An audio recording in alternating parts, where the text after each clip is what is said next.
malam ko wallahi ya taimake mu ke da ba dan haka ba malam da sai ya cike gurbin mata biyun nan da yake nema ko kuma ya sake mu da ni da ki ya auro mata 4 yan 300 Asabe sai yanzu kika san haka aini abin da Lele ya aikata kodar ban ji komai akan abin da Lele ya aikata ba dan da malam ya sauke nauyin da Allah ya dora masa na tarbiyyar Lele da haka bata faru ba wani ban da tabbacin ma Lele ne ya dauki kudin nan wallahi kuwa Karima da halin da yaran nan suke ciki da sa hannun malam a ciki ki duba ki ga kwana da kwanaki ban samu Atika a waya ba na gaya masa ya mu uwar shegu saboda shi babu ruwansa ko mutuwa ma ta yi babu abin da ya dame shi saboda shi yara kwata-kwata ba su dame shi ba haka ne wannan Baba Karima gaskiya ya kamata ku dinga tausayawa baba wallahi in kuka ga halin da yake ciki sai kun tausaya masa sannan kuma abin da Lele bai kyauta ba gaskiya dakata ma'u idan za ki gaya mahaifinki gaskiya ki gaya masa gaskiya kawai yawwa waɗannan sauran ƴaƴan ma idan dai bai sauke hakkin da Allah ya ɗora masa a kansa nasu na tarbiyyarsu ba to su ma abin da Lele ya aikata shi za su aikata ko ma su aikata fiye da abin da Lele ya aikata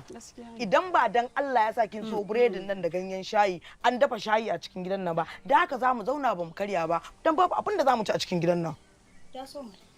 to kin gani ko yadda ke ɗawainiya da 'ya'yanki zuwa makarantar boko da islamiyya malam tun da yake gidan da sa da a makarantar islamiyya ba ko makarantar boko ke ma da ke je islamiyyar makota ne suka saki firamare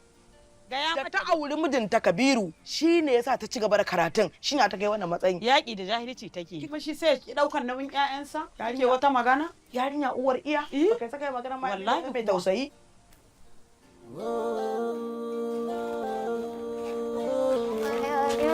Ilham, ya kuke? Good man. To ya kuke? Kuna nan lafiya an haɗe muku gaisuwar taku. To yaya? Sannu.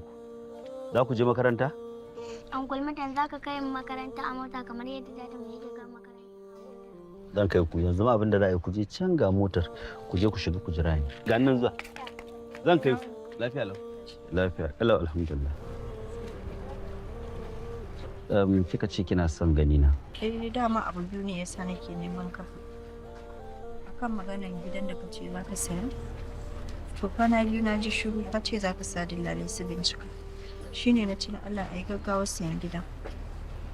Ai ana ta neman gidan tun wanda lokacin da muka yi magana ana ta lalaba kawai waɗanda da ake ta kawa ne ba su yi mun ba to shi sa ma kika ga babu abin da aka yi to amma yanzu me yasa kika tada magana tunda a baya kusan ko da yaushe ni ne nake maganar amma sai kin kamar ba kya son a yi maganar sayan gidan ina so ne a sayi gidan saboda ina so in koma ni da yaran nan haba Asma'u ki sai gida ki koma ina raye baba yana raye ki koma kina zaman kanki kenan ai ba zai yi wannan sai ki sa zage mai madan ni kaɗai na san halin da nake ciki a cikin gidan ai Asma'u ko ma menene wannan magana ki ce zaki koma wani gida abu ne da ba zai yiwu ba ba zai yiwu ba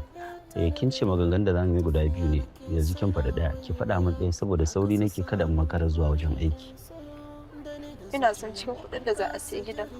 ka ban 500,000 ha 500,000 me zaki da ita yaya madam kai ba wanda zan boye wa komai ba ne Labiba ce wacce babanmu ya aura ita ta biya wa baba kuɗinsa to baba ya zo da kuɗin gida shine aka haura sama aka sace kuɗin shi kuma baba ya ce lalle Lele ne ya ɗau kuɗin ya ce sai ya kai Lele police station